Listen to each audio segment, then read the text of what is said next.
हडपसर प्रभाग 16 मध्ये शैलजा जयसिंग भानगिरे यांची जोरदार पदयात्रा, महिलांचे प्रश्न सोडवण्याची ग्वाही।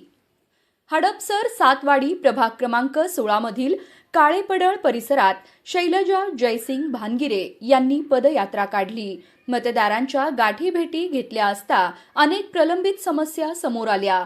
गेल्या अनेक वर्षांपासून सत्तेत असलेल्या नगरसेवकांनाही विकास कामे का झाली नाहीत असा सवाल उपस्थित होत आहे।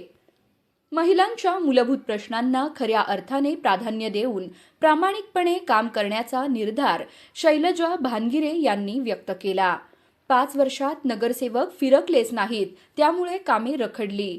पद मिरवण्यासाठी नव्हे तर जनतेची सेवा करण्यासाठी असते। मी निवडून आले तर प्रभागातील विकास कामांना गती देईन, असे आश्वासन त्यांनी मतदारांना दिले। स्वर्गीय जयसिंग भानगिरे यांच्या घरोघरी असलेल्या संपर्कामुळे काळेपडळमध्ये शैलजा यांचे उत्स्फूर्त स्वागत झाले। महिलांनी त्यांना महापालिकेत पाठवण्याचा निर्धार व्यक्त केला। प्रभागातील जनता बदलाची अपेक्षा